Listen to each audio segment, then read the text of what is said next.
Yes! Oh, it is! It is! Donno Daily here on a Friday, a blessed Friday. Going to be at happy hour later today. It's going to be so good, my friends. Heading into a big sports weekend, coming out of a big sports night. Forget about the football teams for a second. Miami Heat obliterate the champs yesterday. Florida Panthers get another win. The Cats are 4-0-0, top the power ranking so far. Life is good when it comes to the indoor teams. We'll see how the old outdoor teams do this weekend. And we got a lot to get to today, my friends. Going to talk plenty of heat, plenty of reaction to last night's steamroll of the Milwaukee Bucks yesterday. We're going to talk plenty of Miami Dolphins, also some Hurricanes, because Susan Miller-Degnan from the Miami Herald dropped a pretty interesting bombshell within the last half hour. We have to get to that. And something I'm going to go through later on in the show today is I'm going to give you 5 players, 3 from the Dolphins, 2 from the Canes, that I think are the players I would love to see most when it comes to an evaluation from this point forward. I'm not completely throwing in the towel yet on either team. I mean, Miami, maybe there's a chance the Canes can still be bowl eligible. Not looking so good lately. Miami Dolphins, you can almost kiss your playoff hopes goodbye, but you're not mathematically out of it yet. But assuming both teams are not going to achieve too many of their goals in the win-loss record, it's going to be evaluation mode the rest of the way. There's a handful of players we need to evaluate. We will talk about them. At 3:15, we're going to be joined by our very good pal from Miami Sports Music, Stephen D, is going to talk some Dolphins with us. At 3:45, we are going to get our best bets for the weekend from our great friend Lee Sterling from ParamountSports.com. I want to remind you guys, before we get into the meat and potatoes of the conversation, we are served by the Quarterdeck Seafood Bar and Neighborhood Grill. The Quarterdeck is the official sports bar of Donno Daily, the official sports bar of 5 Reasons Sports. Mark it on your calendars, November 8th. We are going to have a Miami Heat / Monday Night Football watch party at the Quarterdeck Seafood Bar and Neighborhood Grill, the Sawgrass location right by FLA Live Arena where the Panthers play, the Plantation location. You could also call it that. We're going to be live at that Quarterdeck Monday night, November 8th, to watch Heat at Nuggets and Monday Night Football that evening. So make sure you join us out there. It's a great opportunity to meet all the 5 Reasons Sports personalities. We're going to have a nice meet and greet out there. Have a good time. Guys, the Quarterdeck, I love this spot for a number of different reasons, and they've been like a member of my family for the last 10, 11 years. They've been part of a part of my shows. I love their drink specials. 2-for-1 happy hour all day, every day. The drink specials literally never end. And during football season, you go out there on a Saturday or a Sunday or both to watch college football and pro football. You get the 5 for $15 ice-cold buckets of the Heineken family of beers, High Noon Hard Seltzer, or mix and match those to your heart's content. The food is so good. The burgers and sandwiches, my God, the All-American burger is to die for. I love the jerk chicken sandwich. I love the French dip sandwich. They've got an awesome mahi-mahi sandwich out there. The seafood is so good, guys. The sushi, the Maine lobster, the oysters, the fresh mahi, as I mentioned, is freaking delicious, guys. You have to try it. And make sure you save room for dessert, because the key lime cheesecake, it is the perfect way to finish every meal. And they have every UFC pay-per-view fight, by the way, at the Quarterdeck for zero cover charge. You pay nothing at the door. So if you want to check out their menu before you go, or find the location nearest to you, they're all over Broward County. Visit them on the web at quarterdeckrestaurants.com. The Quarterdeck, come for the food, stay for the fun. And we have an official sports book on Donno Daily. And guys, I won some good money yesterday throughout the day and the night. I went 3-0 in my Europa League bets in international soccer. And we had the Miami Heat on the money line, bitches. Woo! Miami Heat win. We won at BetUS.com. Sign up at the 3-decade leader, America's favorite sports book, BetUS.com. This is their 27th NFL season. They've even been around longer than the internet. Before it was BetUS.com, it was just BetUS. Guys, check it out. They are the mainstay in the industry. I love BetUS.com. It's a full-service sports book. Their customer service is second to none. If you sign up with our code, 5RSN125, you see it on the screen. Use our code when you make your deposit, 5RSN125, and they're going to give you a sweet bonus, 125% bonus. So if you deposit $100, they're going to give you $125 on top of your deposit, $125 in free play money, which you can enjoy. So make sure you take advantage of that and bet sports. play in their casino. I play online blackjack in there sometimes, bet horses, even pop culture, and much more at BetUS.com. You bet, you win, you get paid. BetUS.com. Oh, I hope everyone's having a great day. Let's see what's rocking in the comments today. Let's get this nonsense going. Yeah, I think David's talking about the Deshaun Watson stuff. I got a little bit to say, not a whole lot to say. Louis Sung Sr. Is in. Hello, sir. Hello, Big Dan 305, who's always a mainstay. Good afternoon to you as well. Good afternoon, Cap for Life. Good afternoon, Trevor Gaffney, the man, the myth, the legend himself. CP 2021, hello to you. Hello to Brooklyn Rob, who says Mush will be on his soapbox on how he picked the Heat last night, and they dominated. A game, I might add, a blind man could have picked. Just do us all a favor and pick Atlanta this week. I might pick the Atlanta Falcons. Jamal Jeremiah, let's go Heat. Still a mush, says Brooklyn Rob. Alex M, hello to you, sir. VG, hello to you. Welch! Octavius! Oh, man, guys. And yeah, before we get into anything football related, as the commenters here, the people want it. They're the same way we wanted to see Udonis Haslem get into that game last night. The people are here for Heat Talk. And yeah, I know, as Brooklyn Rob was hinting at, that a blind man could have made that Heat money line pick last night. I know that before that dominant victory, that the defending champion Milwaukee Bucks, and by the way, whoever runs their Twitter account is a loser, an absolute loser. So they were tweeting out the final score where the Heat smacked them by 42 points, and then they write the caption, "We're still champs."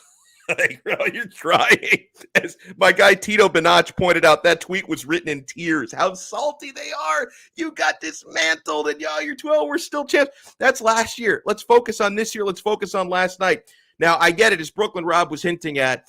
I know the Bucks were without important players. No Drew Holiday, no Brook Lopez, no Portis last night. Yet, a team with Giannis Antetokounmpo on the floor. You heard of him? Pretty good. A team with Giannis Antetokounmpo on the floor and Chris Middleton on the floor should not be losing to anyone by 42 points. What the Heat did last night would have been impressive against any opposition in the National Basketball Association, and they looked that good and that dominant, and they looked like they were in midseason form against a team that did just win a title and does still have some pretty damn good players on the floor, despite the fact that they may have been missing some pieces last night. 137-95, the final score at FTX Arena. And God, I wish I had gone to that game. They were giving out free crypto. FTX was giving, I don't know which section it was. It doesn't matter because I wasn't there, but they gave out like free money. I think $500 a person to everyone sitting in a certain section. They gave out free money in crypto. Oh my God. I would have loved to have been a part of that. But in that 137-95 win for the Miami Heat, guys, ball movement, pace, and space. The Heat looked incredible last night. The energy, I'm talking about on the court, but off the court as well. The fans were great, but the energy on the court right from the opening tip was overwhelming. You really saw everything you wanted to see out of that game last night, starting with Bam Adebayo, aggressive right from the get-go, playing bully ball, going in strong, using that extra size that he's put on in the offseason. We even got to see, I think it was in the first quarter, it was definitely in the first half, Dwayne Dedmon hit a three-pointer. He went 1 for 1 from three, but if he can do that a little bit more often, a little bit more frequently, it is over for the NBA if Dwayne Dedmon can start hitting threes. A floor spacer's dream.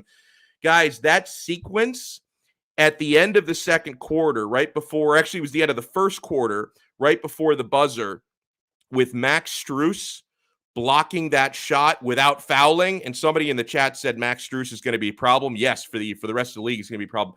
Max Strus blocking that shot without fouling, and then Tyler Hero hitting the buzzer beater three. That sequence is everything. Like, that sequence is Heat basketball. We want to see more of that. Absolutely. Tyler Hero, continuation of the preseason. Tyler Hero led the Heat in scoring with 27 points. 27 points in 24 minutes, I might add. Like, this guy in the preseason was scoring a point per minute clip. He's doing even better than that already in the regular season. Just as Ethan Skolnick predicted, by the way. I know it's one game of 82, one win of 98, because they're going to have to win 98 games this year en route to a championship. I know that this is one game of many, but I've got to pat our guy, Ethan Skolnick of the 5 Reasons Sports Network, on the back, because he's 1 for 1 so far. Ethan did predict before the season started that Tyler Hero, the baby goat, was going to lead the Miami Heat in scoring. He did so last night with his 27 points, 10 for 18, 6 rebounds, and 5 assists. What can I even say about number 7? Kyle Lowry. He's a maestro. If you ask me one word to describe Kyle Lowry, he is a maestro. He might be the maestro. Bob Cobb from Seinfeld. There are no apartments for rent in Tuscany. The guy is an absolute maestro.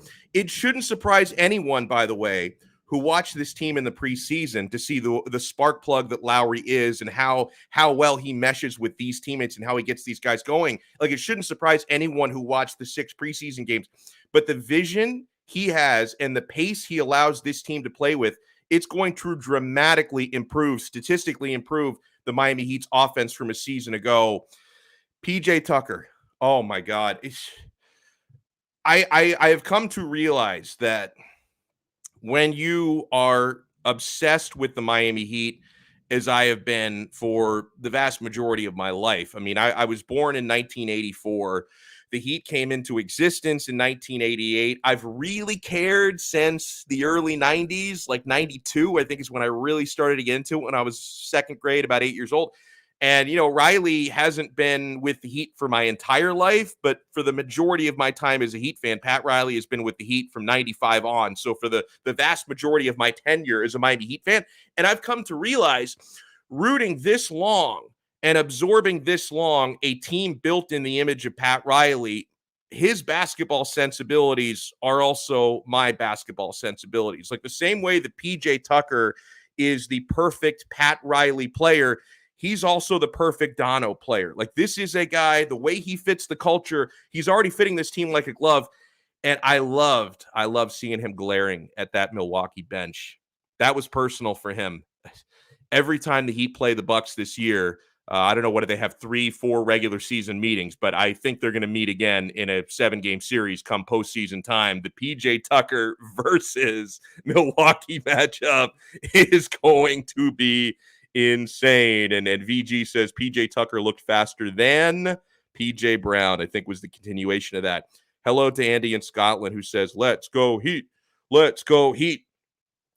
And yeah, how about this? Because I saw a couple of people tweeting about this last night, and sometimes I forget about this because, you know, it's gonna be a minute, gonna be a hot second before we see him hopefully able to suit up again.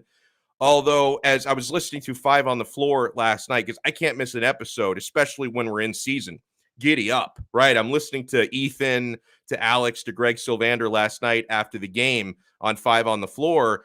And like, Ethan reminded me, and he's not ready to play yet, but Victor Oladipo was doing, you know, some warm-ups. He's actually on the court. Like, he's able to move around a little bit. It's been indicated over the last couple months that his recovery is ahead of schedule. You think about how good this team already is. And I've said it repeatedly since the early part of the preseason, when I started to see the performances that Baby Goat was putting together in the preseason. If Tyler Hero can even be 85% of what he was in the preseason, this team has a big 4, not a big 3, with Jimmy, Bam, Lowry, and Hero. And the guy that I keep forgetting to bring up, because, yeah, he's hurt all the time, but you brought him back on minimum money. It's a show-me deal. If and when Victor Oladipo is ready to contribute and actually stay healthy for a stretch, just give me a couple of consecutive months of health, Depot, preferably come playoff time. Give me a couple of consecutive months of health. The Heat could eventually have a big 5. Like, you realize that. The 4 names that I mentioned can be all elite players and elite scorers and elite distributors in Kyle Lowry's case in this league. And then you're telling me I might be able to get a healthy Victor Oladipo in a couple of months. And if he can stay healthy down the stretch, it is over for the rest of the NBA. if Victor Oladipo can come on and be a steady, healthy contributor, it's not even fair, folks. Unfreaking believable. So I could not be and VG, he's on to something as well. You talk about the young players, the development. Yeah, I was raving about Max Strus, Omer Yurtseven. That could be an X factor as well. I love that. And Eric Lopez Diaz writes in. That's a lot of names for one man. He says Tyler Hero just looks 100% more comfortable playing basketball in general. I think that he identified last year what he had to work on both on the court and off the court. And I think as a result of that, and he's probably more at peace after the birth of his daughter, right? Because that can mature a man, okay? I mean, my son, I've got one child. My son was born, 3.5 years ago. And even an immature person like me, I feel like I'm a lot more mature. By the way, there's like this thunder just clapping outside it sounds really, really bad, okay? It sounds really bad. So if at any point, like, we get cut off for something, if I lose my internet, if I lose my power, it's not the globalists, brothers. It's probably not the elites, the Illuminati. No, it just could be it's storming nasty out there. Absolute nasty storms. Oh, man, we're going to be joined. Actually, I saw him pop in and then pop out. So I hope everything's good. But we're going to be joined shortly by Stephen D. from Miami Sports Music, who's going to be with us to talk some Miami Dolphins. And yeah, VG keeps singing the gospel of Omer Yurtseven, my Turkish delight. He crashes the glass. Absolutely love that. And I love the insight from Marco MB Beggs. He's up in Canada. He's up in the Toronto area. He obviously got an up close and personal look at Kyle Lowry for many years. He says for most of the last decade, KL7 was ignored by the United States media, even during a championship. Now y'all got to know. Oh man, listen, for as much as I loved Goran Dragic, it's just night and day. It's just a different caliber and a different class of player. It is. CP 2021 writes in, man, if Oladipo is even 80%, it's a wrap. Yeah. And like when we're talking percentages with Depot, we're not necessarily talking about like his percentage of health, because like he can get, at some point in the next couple months, he can get a clean bill of health from a doctor where the doctor's like, hey, fully healed, no limitations, giddy up. But when we talk about percentages with Depot, we're talking about what percentage of his former self pre-serious injury he's going to be. And if he can get to 80% of that, it's over for the rest of the league. Now, I want to bring in my good pal because we wanted to talk some Dolphins. We wanted to talk some football here. He is always putting in the work at MiamiSportsMusic.com. They have great content as well. My guy, Stephen D, is with us. And Stephen, tell us a little bit about where you're off to, because you're heading down to a NASCAR race. And I know nothing about NASCAR, but I know you're heading to a race. They go left. That's all I know. See, I'm my family. If you're not first, you're last.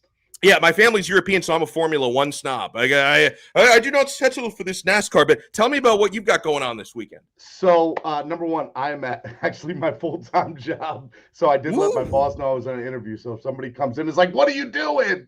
It'll be good content. That's all I know. Just tell them I'm a telemarketer. Like, just tell them, oh, my God, so that guy on the screen, he called me about my vehicle's extended warranty. I was trying to get rid of him. Like, I'll be the bad guy. I got no problem with that. No, so we have a sponsor called Tail Greeter. Tail Greeter is a big sponsor of Miami Sports Music. And Tail Greeter is a third-party company that promotes people that have tailgates to promote their tailgate and sell tickets to their tailgate through a third-party app. And so one of the most famous tailgates at Hard Rock Stadium is East 32 Dolphins tailgate. And so that's how we kind of got together. And so we started doing a lot of stuff, our pregame show from East 32 tailgates during some home games. And through that, we met Tail Greeter. And Tail Greeter became a sponsor of our show in the mornings as well as the pregame show. And so they had a little contest where they took all like 30 people that they have some sort of relationship with or business with and did a contest on social media for retweeting called MSM Tailgate was our hashtag. And whoever got the most retweets got their logo on the hood of a car for NASCAR. That is sweet. So we won. So what I decided to do, because I am a fan of fans, I said, I want to do this. I said, why don't you put the 30 logos in small underneath your logo on the hood of Tail Greeter, and in return, we'll take the back of the car by ourselves. And they were like, yeah. So all 30 tailgates from across the country are underneath the Tail Greeter logo on the front of the number 52 Josh Bilicki car for Sunday's NASCAR race. And we're going to be on the back of the car. You'll see MSM on the back of the Tail Greeter car. It'll be awesome. Dude, congratulations, man. That's really cool. I want to get into some Dolphin stuff with you here. We're joined by Stephen D from Miami Sports Music. Do you feel sympathy right now for Tua Tagovailoa that he's got to it? He seems like he's the type of guy who does a pretty good job shutting things out, but I think it's impossible to shut this out. Do you feel sympathy for him to have to deal with all this noise about, whether he's going to be a Dolphin, or do you kind of have to say, this is just part of being a pro athlete, that he's not the first and he's also not the last that's going to have to deal with this? I think this is what you're going to find, Seth. Here's the reality. The Dolphins are 1-5 right now. They're the most disappointing team in the NFL. They've disappointed us as a fan base again. I feel like that's nothing new as a Miami Dolphins fan. But the reality is, when it comes to Tua, I'll be honest, I don't think Tua's the problem. The issue is Tua should not have been a 5th overall pick. And I was all for him. I said we should get him over Herbert. But I feel like anybody with any talent evaluation skills would have seen maybe he's a late first rounder, at best high second rounder, right? Yeah. And so I think that plays into the pause of he's a 3 to 4 year project. And that's kind of where we are with Tua. I don't think he's not going to become a great quarterback. I just think it's going to take time. And so when you're looking at that, what are you going to do? What are you going to say? No, we're not going to play it. You play him. But if you have a chance to go get a top 5 quarterback, in my opinion, you pull that trigger every day of the week. So, look, that Tua is in the short end of the stick. He is at a franchise that has continued to be mediocre year after year after year. And honestly, I put this on the coaching staff. I don't put this on him. I agree. And I love Flo. But the reality is, if you're looking at Flo, what needs to happen is he needs to bring in experienced coordinators. Pep Hamilton. We had a chance to have Caldwell. And what I have seen is anybody with any experience in this league, whether it's that has been affiliated with the Dolphins, whether it's been Kyle Van Noy, Jim Caldwell, whatever, they have not lasted under Flores. So I think if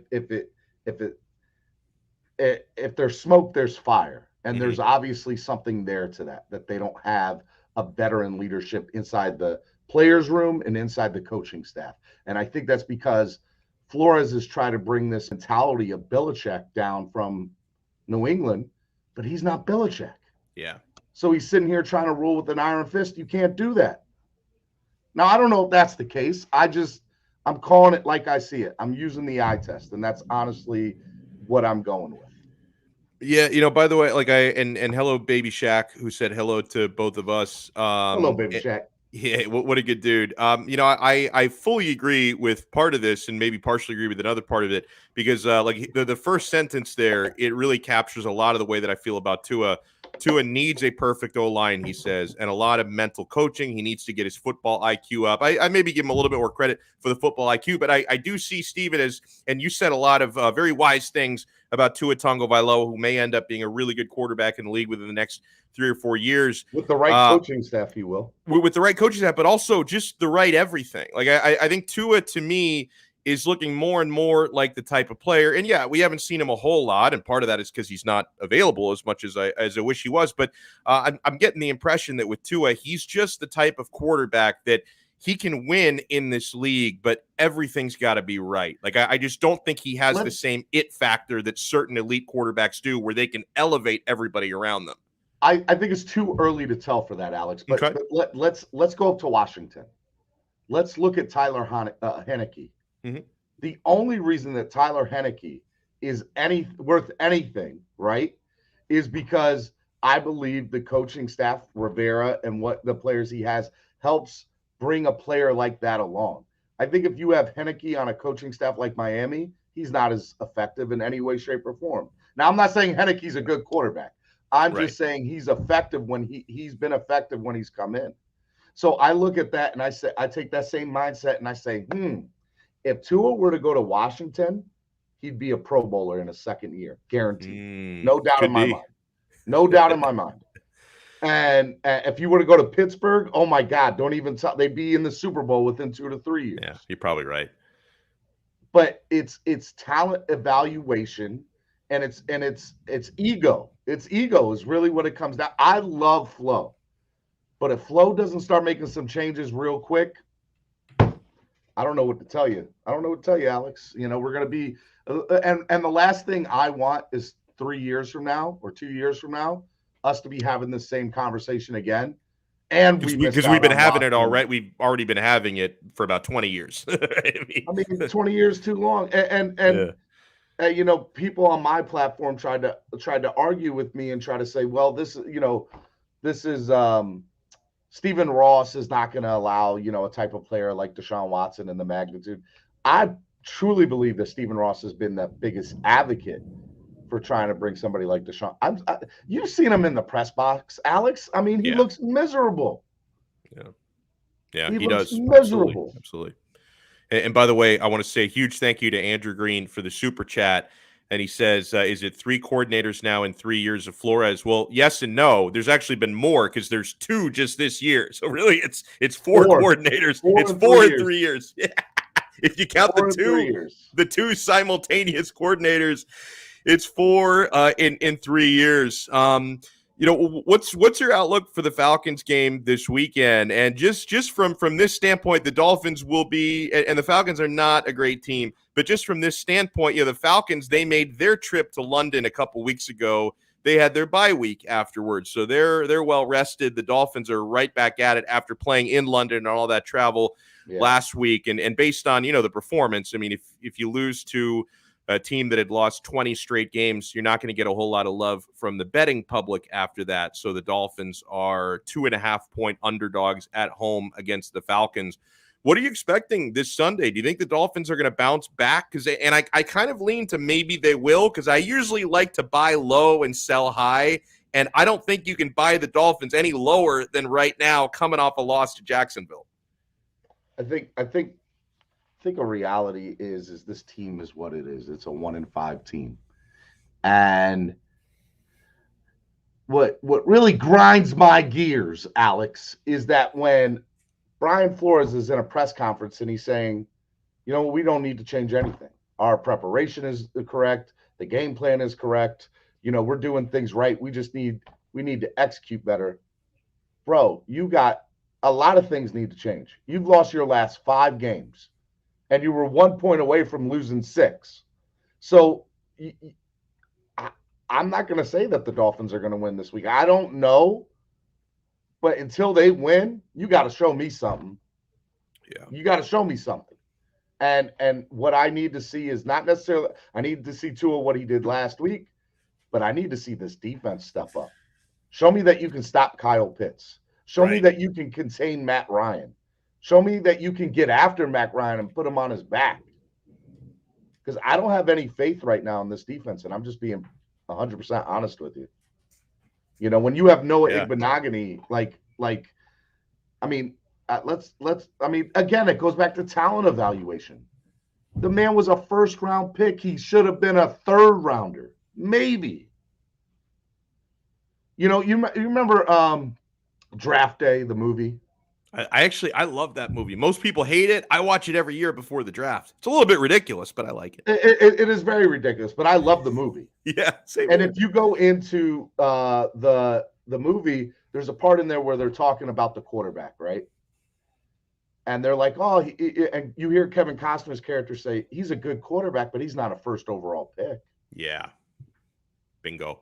And that's kind of what it comes down to. Like, Noah's a good player, has the potential to be a good player, but he wasn't a first-round pick in any way, shape, or form. And he's not the first person that this front office has missed on in the last 3 years.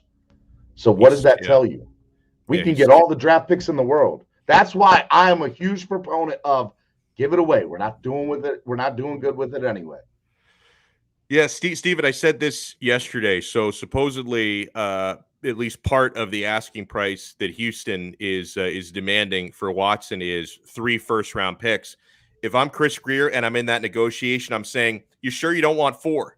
Can I offer you 5? Because I'm not using these correctly anyway." I wanted to, going back to Flo real quick, I wanted to read you these comments from Anthony in the chat and see what you think. He says, "For me, what was hindering Coach Flores a little bit in terms of his overall development as a coach is that he's trying to copy too much of what Bill Belichick said a little bit ago. Yeah, exactly. And that he continues to the point where he's not willing to develop his own philosophy. That's what hurts some of these coaches that leave New England. I mean, there's definitely a pattern there, right? Because most of the coaches Eric that come from that, Josh McDaniels, the list goes on and on. Yeah. It goes on and on. Sorry, I got somebody trying to call me. It goes on and on and on. So, you know, that's kind of where it's at. I'm sorry. Yeah, it's kind of where it's at. So here's what I think needs to happen. I want to say heads need to roll, but the reality is it's not like we're going to bring somebody else in here that's better at this moment. So you let the season play out. If you have an opportunity to get Deshaun Watson, I understand people being scared of you. Don't know what's going to happen with his legal situation. Yeah. And I honestly think the best bet for the Miami Dolphins right now is to sit on it, let it go past the trade deadline, and go into the offseason. Because if that is the case, Miami's asking price, Houston at that point then either has to pay him, what is it, 35 mil? Something like that. It's some ridiculous price tag. Or they need to trade him. Mm-hmm. And if what we're hearing is correct, the only place he wants to go is Miami. Bingo. So if I'm Miami, why am I rushing to make this trade? I'm not going to get to the playoffs this year. Let the rest of the season play out, build up to his value, build up like anybody else's value, and then bam, you trade him in the offseason, and I think you don't have to give up as much as you did today. So, I mean, that's kind of where I'm at with it. Well said, man. Enjoy the race, man, and enjoy. I mean, MSM on the back of that NASCAR, it's unbelievable. It's pretty dope, right? I can't even imagine. Enjoy it, man. Thank you so much for the insight, and I hope we can both enjoy Dolphins football this weekend. They can bounce back. I will be on the infield, like in the middle of the NASCAR race on the hauler, watching the game on my phone, cheering on number 52, Josh Bilicki. Number 52, Josh Bilicki. Follow us on social media all week. At Miami Sports Music, at MIA Sports Music. We're going to be doing stuff all weekend long, and make sure you go on YouTube and check out all the content. We're going to have live content from the infield of the NASCAR race Saturday and Sunday. So just go follow us. Check it out. Appreciate it. Steven, thank you for having me on, brother. I love you, man. Be good. I love you too. Enjoy your weekend. What good stuff there. And I want to I want to expand on something. I was watching ESPN this morning, or I guess this afternoon, and there was something that Jeremy Fowler said about Deshaun Watson that makes a lot of sense based on what Stephen D just told us, that, hey, if you're probably better off, if possible, if you want to make this deal, you're probably better off letting the trade deadline pass, seeing how the legal situation goes, for better or for worse, right? Do these lawsuits continue? Do the criminal complaints go anywhere? Wait for that to simmer a little bit, and then you could have a fresh approach in the offseason. Here's what Jeremy Fowler said on ESPN on SportsCenter this afternoon. Quote, he said, Deshaun Watson would approve a trade to the Miami Dolphins. He has a no-trade clause, as we all should know. We've talked about it 1,000 times. He has a no-trade clause in place, so he has a little bit of power and say as to where he goes. He continues, and this is the part that really falls in line with what Steven was saying. Miami, he said, is sort of in a standoff with itself. Miami doesn't want to bid against itself here. They do still like Tua, he said. I wouldn't be shocked if they waited a little bit closer to November 2nd to see how it shakes out. So that would contradict, which it's fine. I'm not saying I know any more than Jeremy Fowler. I'm not saying that. That would contradict some of the things I've heard in recent days, and it would certainly contradict the John McClain report, because John McClain said it could be done this week. Now it is Friday, so it's probably, unless something really drastically changes today, probably not getting done before the end of the week. So yeah, like Jeremy Fowler said, maybe wait things out, sweat it out until the trade deadline, and then if on the trade deadline, November 2nd, it still looks like you're just bidding against yourselves and Houston's asking for a lot, then at that point, it's either Miami or nothing. Miami might as well wait until the offseason, because I think come March, when the league year opens, we're going to have a much better idea, whether or not this guy's going to be in prison, whether or not he's going to be allowed to play, whether or not he's, a sexual predator or just an alleged sexual predator. I think a lot of those things will look a lot clearer 5 months from now than they look today. So I don't think there's any doubt about that. God, I'm glad Manny Chang is in the waiting room. Put yourself on the screen, sir. I hope you've got the screenshot ready. You guys, listen. You guys just don't understand style, bro. Nowadays, man, it's like I understand the foam runners. I get it, right? I get it. But I love how he comes out. He come out so defensive. I haven't even told people what I'm talking about. Like immediately, well, you don't have to. It's all over Twitter. It's like I come back from my errand. By the way, if you're anywhere near Pinecrest, it is raining peacocks. Okay, not cats and dogs. Peacocks. Down here as well. Down here, yeah. I'm afraid that because I heard some massive thunderclaps outside. Like I'm afraid I could get knocked off the internet at any second now. So I'm trying to squeeze in as much content now before things really get bad later. And by the way, in less than 10 minutes, we're going to be joined by Lee Sterling for game picks and possibly some fight picks as well. So okay, the reason why I had to bring Manny on the screen is we need to hold an intervention. Listen, I've known people who have struggled with addiction. I know people who have had alcohol issues. I know people who have had issues with some pretty serious pain pills and they've needed help and they've struggled with addiction. I'm here to tell you folks, Manny Chang struggles with an addiction of paying good money for ugly sneakers. You have an addiction. You have an addiction to ugly shoes. How are these ugly? They're absolutely beautiful. What do you mean? They look like marshmallows. Like they look like they were designed by somebody on acid. I love marshmallows. I love marshmallows. What are you talking about? Are those Yeezys? Yes, sir. Telling you, he's trolling you. Kanye is trolling everybody. Like he's the Kyrie Irving of music. Like he basically is. And hello, Ramona. Kyrie, sorry, not Kyrie, Kanye, but they probably are in cahoots together. They're a couple of crazy people. So Kanye probably gets in a boardroom and he assigns like a staff of artists.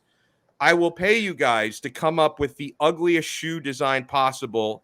These are other Yeezys that Manny has. I will pay you.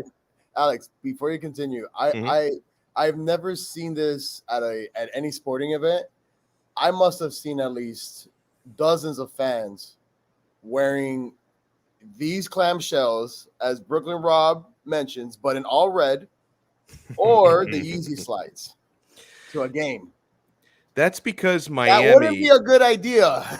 I'm just saying, guys, you better be careful, dude. Going to a Heat game like that. It's because I love the Miami Heat, but the people who go to Heat games, specifically the people who sit in the lower level, like they're not real people. Like they are all either people who are like on the run from the law, probably from another country. They come to Miami, and they can't get indicted wherever they're from, or they can't get extradited. Is that what it is? Wherever they like send you back to go to prison. Like they're people escaping authorities. They are people who live their life as Instagram models and social media influencers. And so they dress up in costumes and they pay thousands of dollars to go to Miami Heat games and like sit in the first 5 rows, and they dress up like imbeciles. Like those are people that go to Heat games. Like it's not, you want to see the real people, and in the Heat games, the upper level. Yes. 300s and 400s, those are normal human beings. The lower levels are just fake people. The easy stands are down there. If you want to see real sports fans, you go to the 300s and the 400s at FTX Arena. You go to, he looks like he's currently hiding from the authority. It is bad out here, Alex. It's my goodness, this weather. So I'm telling you, you want to find real normal people, 300s and 400s at FTX Arena, or go to that's any. Where I'm at. That's where I'm at. Listen, You're telling me you saw other Yeezys up there. I saw other people with Yeezys up there in section 324, rows 5 through 12. Trust me, it doesn't have to be only Yeezys. I also saw people wearing Air Jordans that are worth $2,000 right now. I saw women wearing Gucci slippers. So it's starting to grow. Now, why can that be? Is that I feel like people have now been able to have the functions of, right, especially after COVID. A lot of these major companies with this expensive stuff, you're now able to get on a down payment, or you're able to pay monthly, or you're able to do the four payments. Are you telling me you're paying like a lease on your Some shit? people do. I'm not hating. Now. Granted, some Yeezys are like, what the hell is this? But the changes is when you see them in hand, some people actually like them when you see them in person. But also as well, most models, when they sell, Alex, when you sell them to the third markets, fourth markets, yeah, $100 at least that you're going to be making if you sell them as well. Like these ones that you calling the marshmallows sold for $200. I can sell them right now on StockX for $300. Please do. No. Please. Relax. We have to wait. Why? All these Yeezy people like me, that when you love this brand, once Kanye West's documentary comes out on Netflix, just like Michael Jordan's documentary came out, where nobody really gave a shit about Jordans, right? Nobody remembered retros 1 through 23, and all of a sudden it was like, oh, I want that Jordan. It's gonna go up in money. Same thing with these Yeezys. Okay, listen, did I get Kanye West's Gap hoodie? Yes, I did. I paid $80. You want to know how much my size is in black? $450. That's money, baby. All right. I don't collect all Yeezys. Yes, I do have the Wave Runner tattooed on me because this to me means something, and I actually love this shit. It's the only style, and you actually liked it, by the way. So don't come on here and say you. Yeah, I think there was one that you showed us a couple weeks ago where I said I would wear those, but it's like between the clamshells and the marshmallows, no, like just say no. Oh man, the clamshells and the marshmallows. Oh geez. So what do you want to talk about? Well, I want to. By the way, for you, I have something special for you. What do you got? 2 Heat shirts that apparently have a code in the back that give you extra amount of crypto money. Yes. So I got you, sir. I'm not into that. I know you definitely are. So I'll make sure to grab those codes for you somehow. You know what? Wear whatever shoes you want to. You're giving me free crypto from the Heat game. I think it's 500. I don't know what it is exactly, but yeah. Dude, before you popped in, I was talking about that I wished I'd gone to the game, and obviously now like the heated crypto are joined at the hip because of FTX, which is a crypto exchange, are now the sponsors of the arena. And when I was watching the game on TV, I was mad at myself for not going because Eric Reed, or it might have been Will Manso, mentioned that every person who sat in a certain section was given like $500 worth of crypto. So, dude. Yeah. So I saw this tweet and I'm like, oh, I have 2 shirts. And then I see at the bottom, unlocked a free limited edition of FTX Arena NFT. I'm like, what the hell is this? And I Google it. I'm like, oh, this is Alex Donno. Dude, all right. You know what? I will never harass you about your sneaker choices ever again. Ever again. So, okay, here's what I want to start getting into here before Lee Sterling joins us in a couple of minutes. And, you know, we've put a lot of eggs in our basket today, right? We opened up praising the Miami Heat. They're going to go 98-0. It was an incredible performance last night. Manny was there, so he knows. You know, we talked some Dolphins with Stephen D. I wasn't necessarily planning on talking a lot of Canes today, and I am going to be, by the way, this afternoon in the next couple of hours releasing a North Carolina State preview, a new episode of 5 Rings Canes with Larry Bluestein and me.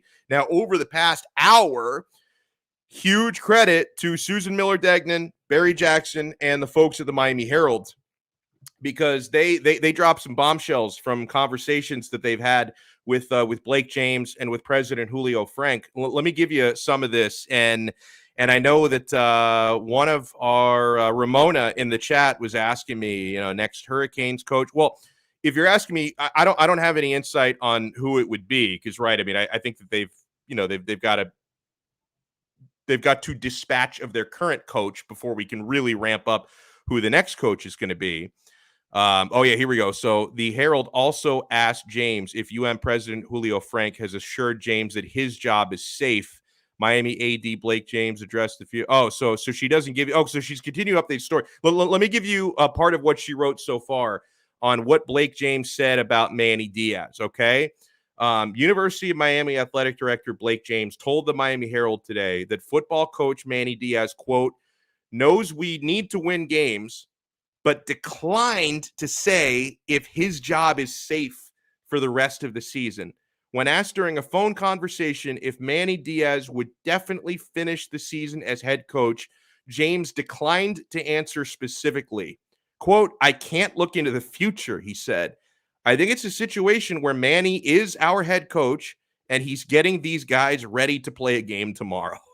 I mean, dude, it's like, how do you tell me his job isn't safe without telling me his job isn't safe? Well, he's our head coach right now. He's getting our guys ready to play. He's our head coach right now. And yeah, as Marco T writes in, Blake's job isn't safe either. At least better not be. So his words mean nothing. Well, here, like we don't know how the timeline's going to play out, though, guys. Like it's kind of twisted this way, but it's very possible that Blake James might be the guy to fire Manny Diaz before himself getting fired by those above him. So it probably shouldn't play out that way, because if I'm President Julio Frank and I really want to create that alignment that he talked about creating, between the coach's office, I should say the president's office and the athletic department, if I really want to create that alignment, and I know I'm going to be getting myself a new athletic director and football coach, that I probably shouldn't let one be making decisions if they're both going to be let go. So that's probably not, but I think it is possible that Blake James might be at least partially responsible for Diaz's dismissal if and when that day does come, and then also get fired himself. So, and also if both of their futures are unclear, there's not really a whole lot that he can say, period. So I think that's pretty interesting that when asked if Manny Diaz's job is safe for the rest of the season, James could not give a straight answer, honestly. Alex M writes in, I've said this previously. Oh, did I send, that's weird. Did I send the wrong link to Lee Sterling? Because Lee Sterling told me he's here, but I don't see him. Hold on. I'm going to write mine. That's weird. He says I'm here, ready. I might have sent him the wrong link. I don't know which link I would have sent him. Hold on. Can you talk about your sneakers, Manny, for a second while I I don't know how else to kill time when I'm sending Lee Sterling the link. In all seriousness, if you attended the Heat game last night, it was one crazy, amazing atmosphere. I would say, though, a lot of people are trying to convince me today that maybe Brook Lopez and Drew Holiday would have made a difference. I don't think so, man. I think that Heat defense was locked in. Let's just brush aside the offense, right? I mean, Tyler Hero's performance, it's one game out of 82. I'm not going to get, oh my goodness, but I think something that Ethan pointed out on his pod last night was really, really important to notice. That Tyler was already in that mood with the crowd before COVID, right? Once COVID hit, people called him Bubble Boy. But I think those things of him actually coming out to his own, and, the Heat gave him the mic before the game, told him to thank the crowd. I think that's something that you as a Heat fan, if you're there and you see that, you kind of notice, man, this is a player that was mentioned in trade talk last year, and here he is being the one to talk to the crowd, saying, hey, welcome you back. We're thankful to have you. Then he comes out with a performance that, I'm going to be honest, when Lowry's limping, I'm biting my teeth, my hands over in my face. I'm thinking to myself, okay, well, Tyler Hero is going to have to appear as the next starter, because it's quite clear there's no Dragic on this team, and nothing against Gabe Vincent, but I don't want him being the starter. So it's just one of those things that, listen, he performed great. So, and I think Lee's with us, so let's get to that. He is. Here he is. I don't know what happened. If I sent him I was trying to sabotage the Lee Sterling segment. Lee Sterling, ParamountSports.com. We have done very well with Lee Sterling's picks. And Lee, we had to miss last week because I was on a trip. And based on something you tweeted, it's probably I may have been onto something. Am I correct in saying you tweeted out you didn't have a very good week last week? No. So it's good we missed that one, I guess. Right. Were you in Disney World? I was, yeah. I had no idea, and I texted you that. I totally guessed. You know, young kids, I know you got to go to Disney World. I went through that. So I wish I was in Disney World. But after a rough Saturday and a rough start to Sunday, we came back, hit a big play on Sunday night, Monday night, and Wednesday night. So we're on a roll again. Yep. Rolling with Lee Sterling. Now, you know that I like to ask you about the local teams before we get into some of your preferred plays. And I know that this is not a prediction, but I'm sure you were watching the Miami Heat last night, and I did have the Heat on the money line, so I was very happy. What did you think about their performance, Lee? And listen, I know that the Bucks were depleted, but still, if I'm looking at what the Heat did, they looked fantastic. Right. And even Kyle Lowry didn't do anything. I mean, Duncan Robinson did nothing in the first half. I actually went to the game. I don't know if you know this. I'm a 33-year season ticket holder. I didn't know that. Day one. Here's a quick story how that happened. So I talked my dad and my uncle into going for 4 tickets. And we get a postcard in the mail to show up one Saturday, probably 8-10 months before they had the team. They didn't even have the floor laid out, nothing. Just they said the Miami basketball team. So we show up. And they give me a card back saying I'm number 117. So I'm thinking, wow, I'm going to get some pretty good seats. I'm going to be between the baskets. I might be 15, 20 rows up, but I'm going to be in pretty good shape. Well, some of the first people took the lower bowl seats were all 25 the first year, Miami Arena. The upper deck seats were $10. Wow.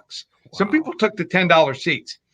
But the first person, they had a TV crew out there, and they said, I don't know what his name was, so-and-so with number 101 is the first Heat ticket holder to pick out his seats.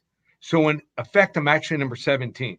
Wow, so that's great. You may not ever meet another person with as low a priority number. So we were 5th row center, and then they moved to the new arena in 98, and they said, do you want your same seats? I'm like, sure, 5th row. I'll stay 5th row center. Yeah.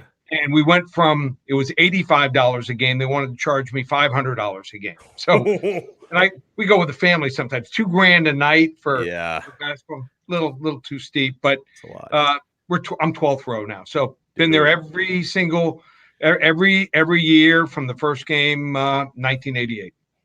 That is unbelievable. So, I'm sure a long-standing season ticket holder like yourself was very impressed with last night. Let's move into the weekend, because less impressive has been the college football team and the professional football team. We will start in chronological order. I'm actually I haven't really decided if I'm going to bet the game or not. Maybe you can push me over the edge one way or another, but I don't know. I kind of feel like the Miami Hurricanes might do a little bit better than people expect them to do this Saturday against NC State. Do you have any feeling on that game?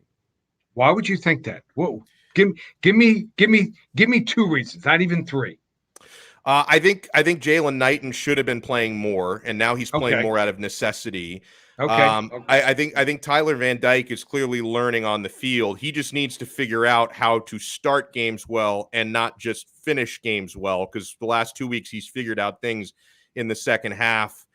And I think that, they did lose to a bad team last week. They play a better team this week, but they also really shot themselves in the foot with unforced errors. They lose the turnover margin 3-1 last week, and they're still 1 play away from winning that game on the road. So I think that people are probably devaluing Miami a little bit. Now, I know North Carolina State, very good team, 5-1. The third down defense is best in the country. They only allow 25% conversions on third down. I'm not nearly as impressed with their offense as I am with their defense. So Miami is going to need to convert third downs, and I think their defense is going to need to actually force some turnovers, because I know they're not going to tackle Lee. Like, I know that game 7, they're not going to figure out how to tackle halfway through the season. Okay. But yeah, I think they're going to have to force some plays. So I think they could do better than people expect. Well, I will say this about NC State, except for the left tackle, they don't have many stars, but they're really coming together. They beat a BC team, and they just went like it was a business trip. Nothing fancy, didn't show anything, 133-7. Think that outside of Knighton, there's not a whole lot I like right now. Think the play calling is horrific. How do you call a slant play when you either need a touchdown or you're going to kill the clock? You got to throw it into the end zone. Yeah. So a lot of bad things. I mean, not just, okay, it was intercepted from a tip pass. That could have happened and did. Yeah. We could have had a cornerback or a safety jumped a route. I mean, it was a horrific call. So I don't think Miami matches up well with North Carolina State. I like North Carolina State 34-27. Okay. And I think the spread is 3.5. So, you got them covering. Okay. Right. Well, what about the Dolphins against the Falcons on Sunday? I will not be betting the game. I will be taping the game. I won't be watching it live. Okay. I think it comes down to quarterbacks. I think Matt Ryan's just more experienced. Cordell Patterson, nice dual threat, and Pitts. I mean, I think those two guys might be the difference here. Let's go with Atlanta. Not a game I'm betting or watching live. I think they win the game 30-20. So what games do you like this weekend? Okay, so let's first start with a fight, UFC fight. Oh, yes. Okay, so the main event, Marvin, the Italian Dream Vittori, laying 175 against Paulo, the Eraser Costa. Did you see the stare down today? No, I didn't see the stare. I thought you were going to talk about the whole saga over the weight, which has been crazy. No, I didn't see the stare. Well, that's part of it. So if you look at Costa, he looks uninterested. Looks like he's almost out of it. You can tell he didn't take much effort in cutting weight. Probably wasn't even within 10 pounds. Then I think since he got knocked out by Israel Adesanya, I don't think he's been the same. I think that he's just, sometimes a guy loses a fight and he's never the same. Whereas Vittori, in that fight that he fought Adesanya, he did lose every round, but he took him down 4 of the 5 rounds, including the 5th. He landed some pretty good blows. He was right there. You know, he wasn't the better fighter. I think eventually he's going to be a champion. And I think that Costa is just not the same guy. I think he's disinterested. I think that he didn't train hard. I think mentally he's out of it. Let's go with the Italian Dream here. Big over the Eraser. And I agree. And I know that Alex M., who's in the chat, who watched our 5-round show last night, he knows I'm not just blowing smoke because we spent a good bit of time talking about that fight on the show. I completely agree. I think Marvin Vittori, I'm shocked that he's even a dog in this fight. I think that's a very, very smart pick. What else we like? Also in football, let's go with a couple Mountain West games, like Colorado State tonight. You know, they lost to an FCS team, South Dakota State, and then they lost to Vanderbilt. Everyone wrote them off. They're coached by a former Boston College coach, brought in a lot of transfers. They are running the football now, playing great defense. I don't know if you remember a player they used to have, Matt Patchen. I do, for the University of Miami. He's there. He has double-digit sacks since he came over. I think they only played 4 games last year. So we're going to go with the fighting Matt Patchens here, 31-24 tonight over Utah State. Tomorrow night, I think it's tomorrow afternoon. I like Air Force. Everyone likes to root for service academies. The Air Force, they had one horrible quarter. I think it was the second or third game against Utah State. Utah State, I think, scored like 24 points in the fourth quarter out of nowhere. But since that time, they've dominated everyone. So they run the ball extremely well, like always. But they have a quarterback kid that's has gained over, I think it's like 500 yards. They have a running back kid that I think Brad Roberts, he probably only weighs 195 pounds, has 800 yards. And they have a slot back receiver, kid named Micah Davis, did nothing last year. He's number 0, traded numbers from 26 to 0. They run him in motion on the slot, pitch the ball to him, throw the ball to him. He has over 300 yards receiving and also catching. I just think they're too much here for San Diego State, who's 6-0, but they're a total fraud here. Air Force, we're going to lay the 3.5. They win 27-17. So those just don't have as many strong plays, but we'll go the fighting Scott Patchens in Colorado State, go with Air Force, go with Marvin Vittori, and one other one, a local game. I like Western Kentucky a lot. I mean, you're seeing 15.5 points, a team that, middling record, playing FIU, but they have a quarterback, Bailey Zappi. He transferred from Houston Baptist. This kid brought over 3 of his receivers. He's thrown for over 2,600 yards in 6 games. Man. They are going to light up FIU. I think they win the game 51-17, lay the 15.5.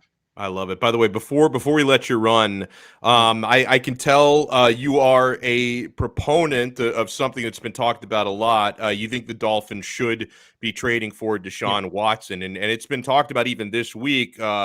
John McClain from the Houston Chronicle even said it could happen by the end of the week. Obviously, the clock is ticking for the end of the week, but we still have a little ways left till the November 2nd trade deadline. Do you think it's going to happen? I do, because, you talk about the landscape. We are hearing so much chatter, from the attorneys back and forth that were representing these women, and also Watson's attorney. You've heard nothing, gone silent. What does that probably tell you? They're settling. 3 of my 4 best friends are attorneys. That means they're probably working on a settlement. If I had to guess, and I talked to them, probably most of these women are going to get paid between $300,000 and $1 million, and it's going to go away. It's going to cost them a lot of money, probably a year and a half in salary. But I think it's going to clear the way for a trade. Miami has no other choice. I mean, look at what's going on the last 3 years. They've had like maybe 13, 14 choices in the first and second round, and they don't have really anything to show for it. Yeah, at least maybe Jalen Waddle, because I like Waddle, but not a whole lot else. I mean, we haven't seen him go down the field. I mean, anyone can catch the ball and catch 8 for 58. So he might be okay, but did you really want to spend like the 7th pick? I think that's what they had. Was the 7th pick last year? 6. Okay. You want to spend the 6th pick on a receiver who has been okay, but we're looking for difference makers. And I think I'd rather have the Cincinnati receiver. I mean, look what he's done a little bit more. So I think you're going to see them. I think Greer's going to be gone as the GM, even if he makes a trade. I mean, how do you not take, how do you take Tua? I mean, that was the wrong choice right there. Might have set the program back 10 years. They got to maybe speed up the process, and Watson probably is the guy. And then at least there's hope. Fans watch sports. They want an escape and they want hope. And right now, there's no hope with Miami. That's well said. Give us some hope. Give us some hope. Some excitement. Something. Right? Keep hope alive. Lee Sterling, ParamountSports.com is his website. By the way, let people know what they get when they sign up at Paramount Sports. All right. Well, I came up with a promotion, Alex. I've never done this before. Ooh. We have the equinox going on. We've got football, basketball with the NBA starting. It usually starts around Halloween, starting earlier than ever before. Yeah, it's true. We've got hockey, playoff baseball, and UFC this weekend and next weekend. Really good cards, too. Yeah. So I'm going to give them all 5 sports. It's good. These plays will be texted to them, probably 70 to 75 selections over the next 10 days, all 5 sports. It would normally probably go for $397, $297. No, I'm going to do it for $100 bill. That is awesome. 10 days, all 5 sports, $100. That way, even if you're with me and you want to try out the other sports, you can. And there's a lot of guys that are out there, people that are, $20, $30, $40 bettors, and they say, well, your prices are a little bit too high. Yeah. Well, this way you can probably make your money back in 1 or 2 days. You got the next 8 or 9 days of profit. And I know if I win for people, make money, they're going to join me for the rest of the year. And just my way of getting them an opportunity to come on board. ParamountSports.com, 10 days, 5-sport combo pack, just $100. ParamountSports.com, or you can order it by calling 800-400-9741. I love it. Thank you so much, Lee. Enjoy your weekend. You too. See you, Alex. Awesome stuff there, Lee Sterling. What a dude. And yeah, with what he was just saying about Watson, David writes in, a settlement is almost a confession. That's not clearing your name. But here's the thing: it's like, and I'm not saying that I think Watson's a great dude. Like, I mean, Manny, how many times on the show did we read some of the accounts of what these women said about him and how disgusting it was? So, like, I'm not saying I think he's a great dude, but like the reality is, there have been plenty of NFL players. Just look at Antonio Brown, who have had off the field issues, and it's like, I think it's like the NFL is not the business of clearing names, right? It's like at the end of the day, from a business standpoint, when teams want to win, he is going to get employed somewhere if he can just get through all of these lawsuits, whether he settles or whether it actually goes to court. Like, once he gets through this, assuming he doesn't get locked up in prison, which is not impossible because there are criminal complaints, but it's like you can say a settlement, it's not clearing your name, but it's like that may matter to you. That may matter to me. That may matter to Manny. It may matter to a lot of the female fans out there who see what he's done. But at the end of the day, that's not going to keep him from getting work in the NFL. Like, whether you think his name is cleared or not, it only really matters if one of 32 owners and if the commissioner feels like he has adequately cleared his name. Yeah, and then also, Alex, let's be honest here. This franchise has been begging for a winner, and it just seems like no matter what they do, new GM, new coach, first-round pick, quarterback picked, it just doesn't really, go their way. And I can see where the Dolphin fan base is just kind of just sick of it because, the Patriots are not the same. Here was your shot. And the Buffalo Bills right now seem like they're not going to go anywhere. I'm not going to talk about the Jets just yet. But, man, if this franchise listens to the Jets, when you talk about just pure football aspect, you are talking about the product on the field. I think I'm with our man from ESPN, Louis Riddick. Yeah, that Tua hasn't been given the same not only chance but the same type of opportunities and players and stuff like that Herbert has. No, it's true. It's true. But listen, I watched that video of Louis Riddick, and like the thing is, and I think he probably should have some kind of a personnel or GM job in the NFL. Maybe he prefers doing TV, but I love him. He is a great football mind. He should be working, but at the same time, it's easy for the TV GM to say you need to be patient and give this guy more time and more weapons. In reality, actual NFL GMs, unfortunately, have to make rash, quick decisions to try and save their own jobs. Yes, and that's the part that I feel like, unfortunately, Tua has fallen into the category of, well, I'm sorry, buddy, but if I don't do something drastic right now, I am not going to be here. And guess what? Exactly. If I'm not going to be here, if I have to sacrifice you, if I have to sacrifice a couple of other players, it is what it is. But this is what it comes down to. It all starts with the general manager picking players in the draft. Okay, and you just asked Lee, like, how many 13, 14 players that the Dolphins have picked can you possibly say to yourself, oh, these guys are going to be, stamps holders? No Zach Thomases, no Jason Taylors, no Sam Madisons, nothing.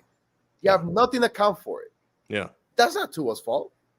Real quick, we got Waddle's fault. No, you're right. We got to do two things before we wrap up this episode and bring you to the weekend. The last thing we're going to do are really quickly the game picks for me, Manny, and Sean. We kind of accidentally took last weekend off because when I was on my trip, I forgot to send these guys games to pick. So our standings are still based on – we took a bye week is what we did. We all took a bye week, so our standings will carry over from last week. I wanted to give you guys because obviously the Canes 2-4 – it's going to be an uphill climb just to be bowl eligible. The Dolphins 1-5. We can almost kiss playoffs goodbye. We're very close to that. It's been said a lot over these last couple of weeks that the rest of the seasons for the Dolphins and the Canes, it's going to be about evaluating players. It's going to be about evaluation. So I want to give you 5 players, 3 from the Dolphins, 2 from the Canes, that I'm going to be watching really closely for the rest of the season, whether the team is winning games or not, like whether the team's winning or losing. And some of these players you may get more looks at if the team is losing, because then you're really going to throw the kitchen sink out there to see what you have. But, for the next month and a half, these are 5 players I need to evaluate. A couple of these are very obvious, okay? Rudimentary, I know. Obviously, Tua Tagovailoa. Whether he's here another week, another 3 weeks, or for the rest of the season, yeah, I'm going to be watching and evaluating Tua. Is there any chance the Dolphins could have a change of heart about Watson if they really are reportedly close to acquiring him? If Tua can light it up these next couple of games, is there any way they could have a change of heart? I'm looking forward to watching Tua these next couple of weeks for the Miami Hurricanes. Tyler Van Dyke, he's really only had good second halves of games this year. To beat NC State, he's going to need 4 good quarters. And you have to wonder, is he Miami's future quarterback? He's gotten the head start. Like where I'm at with the future quarterback at the U, I believe Jake Garcia has higher upside and would be the better quarterback long-term. He is in a tough situation though, missing all this time due to injury. and giving the head start to Tyler Van Dyke to be able to start all of these games. I hope that Van Dyke shows us the rest of the way. He's so incredible. And no matter what happens, I hope in the offseason, Garcia and Van Dyke have a fair competition, no matter who the head coach is, whether it's Diaz or somebody else. Give them a fair competition, because I fear that whichever guy doesn't win the competition to start next year could transfer, because that's just the reality of college football now. If you're not a starter, you're probably going to find somewhere else where you can start, especially at the quarterback position. So, yeah, evaluating Tyler Van Dyke is going to be important. And when Jake Garcia is healthy, if he does get opportunities to play again this year, you can throw him in there as well. I need to evaluate, back to the Dolphins. We all need to evaluate, you, me, Chris Greer, Stephen Ross, Flo. We all need to evaluate Noah Igbenogany. Can this guy play or not? Many, including me, had already labeled this guy a bust. Gets the chance to play against the Jags last week, might get more chances in the near future because X and Byron Jones are still banged up. They're limited in practice. I don't know what their status is going to be for Sunday. Plus, yeah, if the Dolphins do lose a few more games and have nothing to play for, I would think Noah should get more opportunities to play. And then we can really decide, is this guy a bust or not, or is there something there? Jalen Phillips. I'd love to keep evaluating him. I want to see this guy, who I think is going to be a stud, continue to grow and make people a little bit less regretful that Miami picked him over Greg Rousseau, because just because Rousseau started faster doesn't mean that Phillips can't finish stronger. And going back to another Kane to wrap this one up. Oh, and Baby Shaq writes in, he may not be wrong here. Noah needs to be a safety. But the last player I'm really going to be looking at for the rest of the season, Keyshawn Smith with the Miami Hurricanes.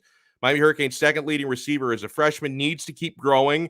Once upon a time, you remember years back when we were all excited about players like D. Wiggins and Mark Pope.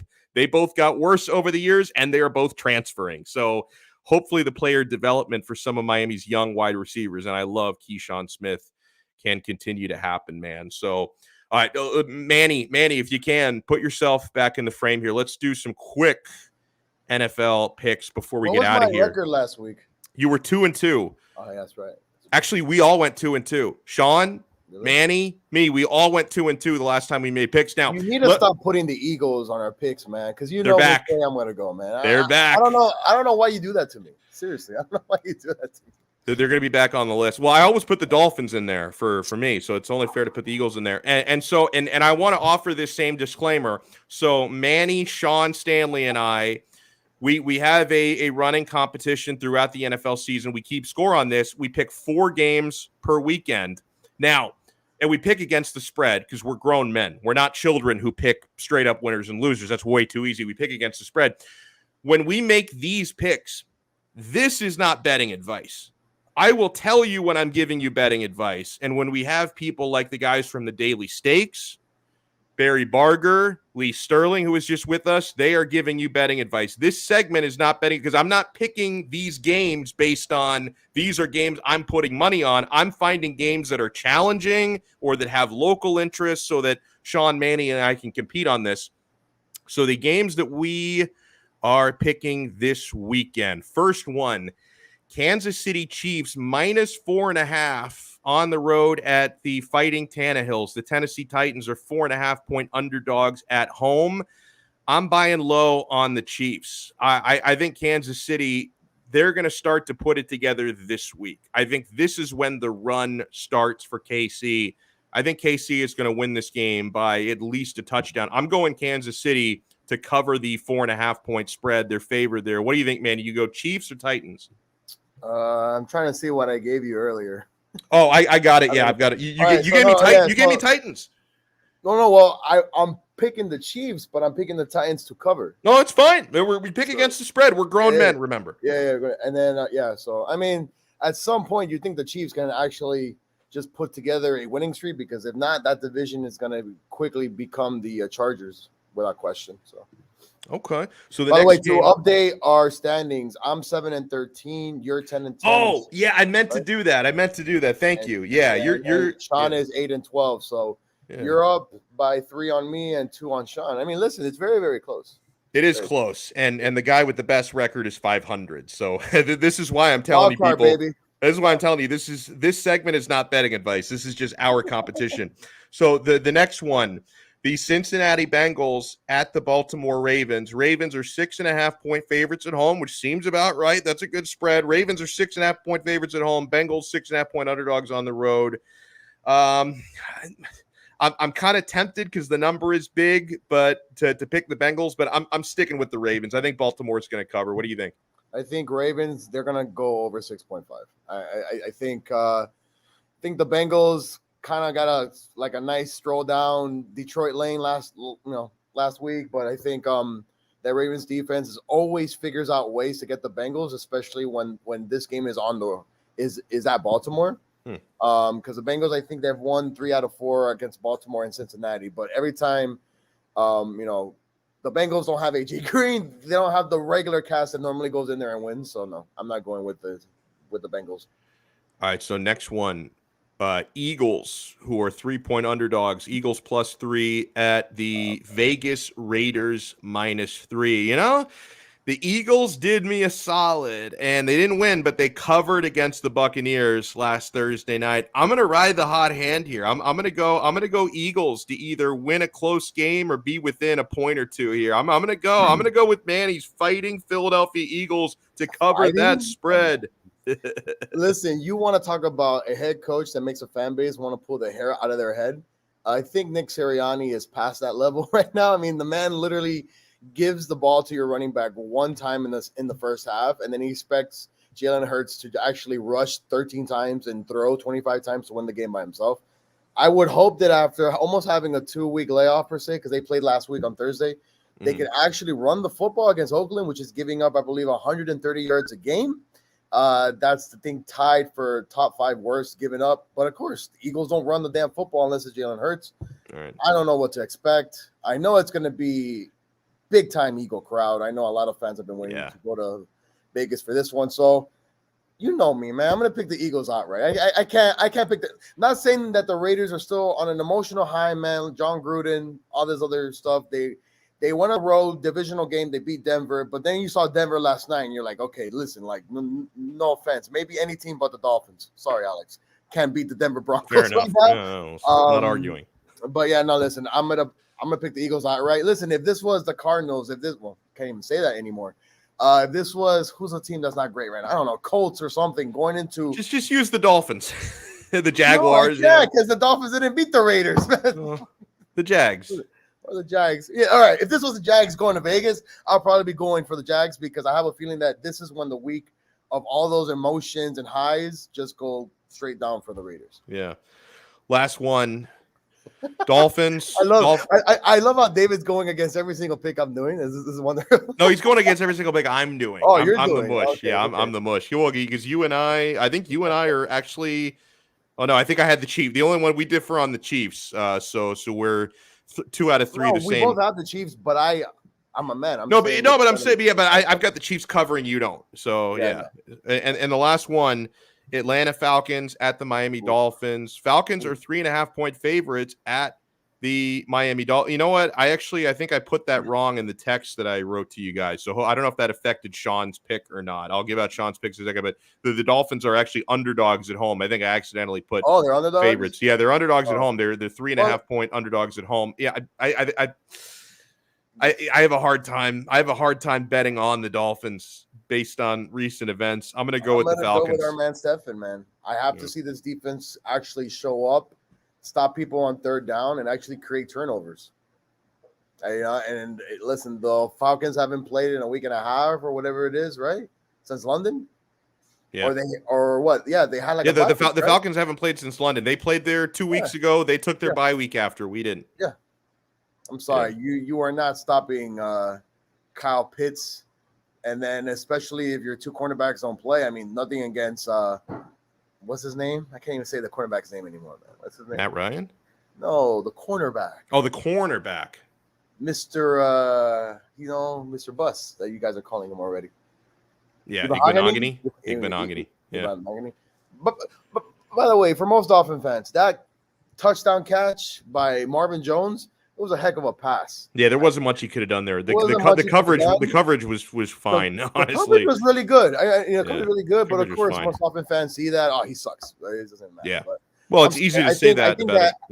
I think that I don't know, man. I don't trust this Dolphins team. There's a lot of pointing fingers and all this stuff going on with the trades. Who knows, man? It's sad. It's sad. And I'm not even a Dolphins fan. Yeah, I know. I just bought a Tua jersey a couple months ago. What am I supposed to do? Maybe you're the mush that all this stuff is happening when you just bought a Tua jersey. So I'm trying to support your team. Let me go through Sean's picks that he texted me. He's not with us today. So there's definitely going to be some separation, good or bad, between me and Sean because we have a lot of different picks here. He's got the Titans to cover against the Chiefs.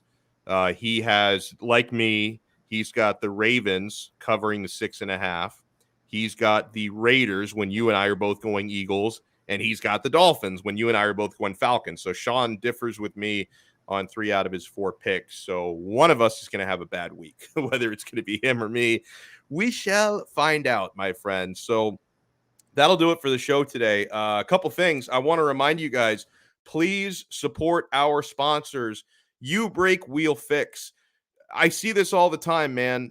Chances are you're driving your car, big time commute we do a lot of driving down here in South Florida. If you have cracked or bent wheels, you need to give Mark and his crew a call at You Break Wheel Fix. They're conveniently located in North Miami, so you're probably not far away if you're a South Floridian, of course. If you're in Dade or Broward, you're not far away from You Break Wheel Fix in North Miami. Mark and his repair and refinishing techs have over 20 years of experience. They are dedicated to providing high-quality repairs for cracked, bent, or damaged wheels. They get the job done quickly, and they get the job done right with a quality guarantee. And if you don't just want to take my word for it, check them out on Google and on Yelp. They have 5-star reviews, so many satisfied customers. You can be their next satisfied customer. And here's why I love You Break Wheel Fix and what separates them from the competition. Not only will they fix your wheels, but if you just want to get your wheels tricked out and refinished looking sweet, boy, they are going to do some amazing custom work for you. Make sure you're following You Break Wheel Fix on Instagram and on Twitter, especially Instagram, because they send out these amazing pictures of some of these tricked out vehicles. You can get your wheels done in South Florida sports team colors. I've seen some awesome aqua and oranges, orange and greens, pink and black for Inter Miami, red and black, or white hot for the Miami Heat. If you're a South Florida sports fan, you want your wheels to represent your teams. You Break Wheel Fix will do such an impeccable job for you. They love our local sports teams. So if you want to make an appointment, if you need repairs done, or you just want to trick out your wheels, call them at 305-748-0112 or make an appointment on the web at youbreakwheelfix.com, and make sure to tell them you heard about them on 5 Reasons Sports. They're going to give you a nice discount for that as well. Guys, make sure you are supporting BetUS.com. I can't even tell you how much fun I'm having. And I've gotten Sean into it. Manny's into it betting games. I know Brooklyn Rob calls me the mush. That's all fine and good. I went 4-0 yesterday, so the account is doing fine right now, my friends, at BetUS.com. It's America's favorite sports book. Their customer service is awesome. If you have any questions, you have a customer service rep that is assigned to you. They give you a phone number to call, or you can do a live chat right there on the site, and they will resolve any issue or any question that you have. They're so good about that. Personally, I've not had any issues since I became a member many, many months ago. I've had nothing but a great experience at BetUS.com. They are America's favorite sports book for a reason. You can get odds on pretty much any sporting event you can possibly imagine. That includes, all the big time leagues, NFL, NBA, NHL. I bet a lot of European soccer on there. I bet a lot of UFC on there. You can also get pop culture props.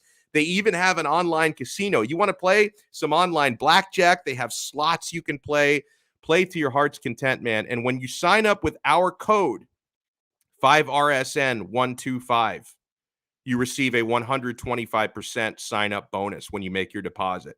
And also, if you sign up with crypto, like if you want to spend a little bit of your Bitcoin, burning a hole in your pocket, although I hodl my Bitcoin more than I spend it. But if you want to sign up with crypto, you get a fatter bonus, guys. 5RSN200 is the code word for crypto. They give you a 200% sign-up bonus. So 125% with a credit card, 200% with crypto. It is so good, my friends. Try it out. This is the perfect time. Like this is what is it? The equinox. Everything is aligned right now. Like Lee Sterling was saying, you've got UFC fights to bet on this weekend. You've got baseball, you've got hockey, you've got basketball, you've got college and pro football. Like, there are so many opportunities to have fun and make a little cash. You're going to have so much fun at BetUS.com. You bet, you win, you get paid. BetUS.com. We'll talk to you guys again on Monday. Gonna have a lot to break down, a lot to talk about. We'll talk a lot of Canes, Heat, Dolphins on Monday. So join us 3 p.m. Monday right here on the 5. Oh, those shoes. Join us Monday for another episode of Donno Daily on the 5 Reasons Sports Network. Ciao.